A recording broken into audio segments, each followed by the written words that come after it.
In the previous video, we discussed about what is the interaction of radiations with water, what will happen. So we saw that the photochemical reaction is the chemical reaction that occurred under the influence of radiations are known as these photochemical reactions. Some typical examples for this quantum photochemical reactions are like this. You just go through this combination of hydrogen and chlorine will give this, and decomposition hydrogen bromide, then decomposition hydrogen iodide, dimerization of anthrazine. These are the different examples for this chemical reaction. One thing we have to note that in the case of photochemical reaction, we will write above the arrow as HNI. This indicates it is the photochemical reaction. Next, we are discussing about what is the distinction between photochemical and thermal reactions. Photochemical reactions are differ from ordinary chemical reaction. This ordinary chemical reaction is we termed as a thermal or thermochemical or a dark reactions. The presence, so we are going to look on that difference. First one, the presence of light is essential for a photochemical reaction to occur.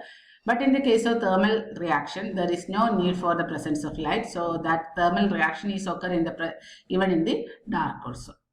Next, temperature has very little effect on the rate of photochemical reaction. But in the case of thermal reaction, we know that there is a effect on the temperature for this rate of a reaction. And next is the sum of the photochemical reaction involved increasing gives free energy.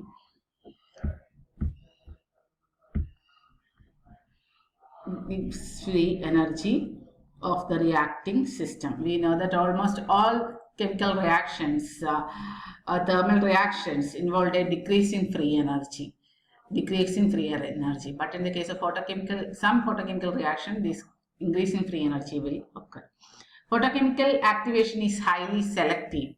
That is, photoexcitation usually occurs selectively to a particular species in the reactant mixture or a particular atom or group in the species undergoing the change. Thermal activation, on the other hand, not selective but general. എന്താണ് ഈ സെലക്റ്റീവ്നെസ് എന്നുള്ളത് കൊണ്ട് ഉദ്ദേശിക്കുന്നത്? നമ്മളൊരു chemical reaction എടുക്കുന്നു. ഇപ്പം അത് just എന്താണ് നൈട്രസ് ഓക്സൈഡ് അല്ലെ നൈട്രജനും ഓക്സിജനും കൂടെ ചേർന്ന് അല്ലെങ്കിൽ എന്താ പറയാ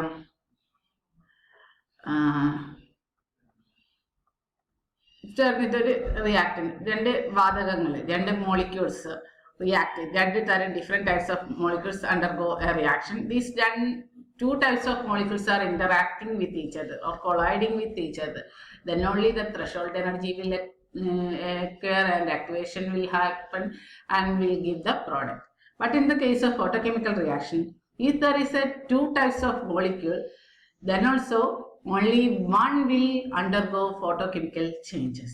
That means only one type of molecule will get activated by absorbing this type of molecule. Sometimes both will activate it, but it will depend upon which frequency is suitable for which excitation. So it is very selective. Okay.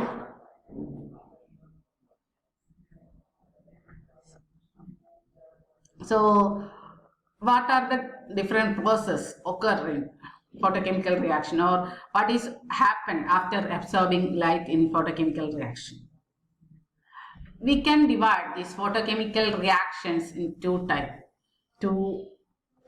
First one is primary process and second one is secondary process. So what is primary process? Primary process means the photochemical reaction is that's taking place as consequence of actual absorption of radiation by atoms or molecule. That is initial. 1 minute before going to tell about this photochemical reactions, have to know the different photochemical law. Once, please wait. So first we are going to deal with what is the different photochemical law. So laws of there are different types of processes occur in a photochemical reaction. Two type of processes, that primary process and secondary process.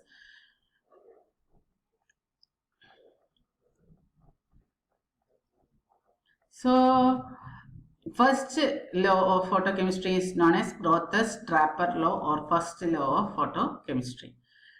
Grotthuss-Draper law or first law of photochemistry. What it is saying? Only those radiation which are absorbed by the reacting system are effective in producing chemical change. ഏത് radiations ആണോ absorb ചെയ്യുന്നത് ആ radiation only changing these chemical change or affecting the producing chemical change in the reacting system. So we can say that only absorbing light only we will get a chemical changes. Law implies that there is cannot be photochemical reaction unless light is absorbed. So we generally told that photochemical reaction is that after absorbing light it will give photochemical changes or chemical changes. So the upper laws tell that only those radiations are absorbed by the reacting system are effective in producing chemical changes. That means it does not mean that all light radiation absorbed will will give a chemical reaction. Sometimes it will be converted into heat. Sometimes absorbed radiation may be re-emitted as a light of the same or different frequency. This emission of light which occurs immediately 10 raised to minus h after is known as fluorescence, and some time lag is that emission is phosphorescence. So we can't say that every light which is absorbed will give a chemical changes. But we can say that only those radiation which are absorbed by the reacting system are effective in producing chemical changes. Second law is Stark-Einstein law of photochemical equivalence or principle of quantum activation or second law of photochemistry.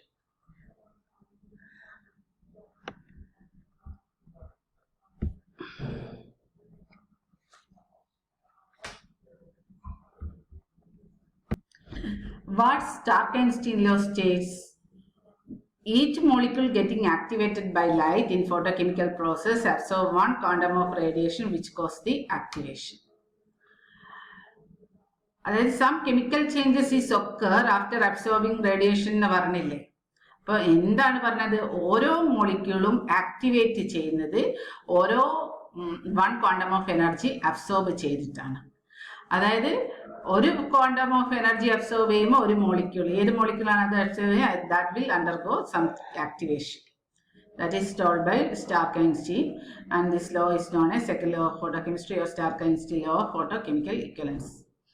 So if nu is the frequency of radiation absorbed, energy absorbed by one activated molecule, we can say that h nu, h is the Planck constant.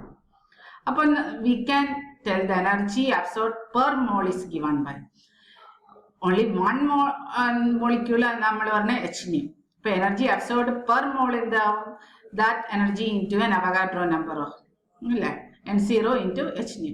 We know that nu is equal to c by lambda, and n Avogadro number ആണെന്നറിയാം. c is the velocity of light, that is 3 into 10 raised to minus 8 meter per second ആണെന്നറിയാം. And lambda is wavelength, and n0 എന്ന് പറയുന്ന value, h ന്റെ value, c ന്റെ value നമ്മൾ കൊടുത്തു കഴിഞ്ഞാൽ we will get a value E is equal to 0.1197 divided by length, that is the wavelength lambda. In the unit is joules per mole. So energy absorbed per mole of an activated molecule or energy of Avogadro number of quanta is called 1 Einstein. What is 1 Einstein? Energy absorbed per mole of an activated molecule or the energy of Avogadro number of quanta is known as Einstein. Then next we are going to look on the what is happening there in a photochemical reaction. Then we will come here, this point. Okay, this point we will come later. Next we are going to look on the what is happening a photochemical process. So, primary process is a photochemical reaction is that step taking place a consequence of actual absorption of radiation by atoms or molecules. The initial chemical change that result directly from the absorption of light. Growth level only those radiation are absorbed, then only the chemical change. Primary process quantity light absorb then etra molecule adu change cheyna process, that is the primary process. Upon there is some light absorb that will excited into excited state like excite light absorb the molecule. Lower energy state to higher level energy state like excite that is the primary process. Excitation of molecule by the absorption of light is known as primary process. We can say like that. So it is the example of this primary process. The photochemical reaction of chlorine and hydrogen gas will give hydrochloric acid gas. So in that process, Cl2 is the molecule that absorbed radiations and will give Cl2 will give, or Cl2 will first excitation that is the excitation, that is the primary process. So the primary process. Okay. Secondary process means activated species produced in the primary process of photochemical reaction get involved in the subsequent process such as thermal reaction which do not involve absorption of light. These are called secondary process. Activated the molecule. Secondary process, the primary process molecule will get activated by the absorption of light. In the secondary process, what will happen after this activation, this activated or excited molecule will undergo some chemical changes. That is known as secondary process. In that secondary process, there is no need for the light. This activated molecule will undergo thermal reactions. Okay.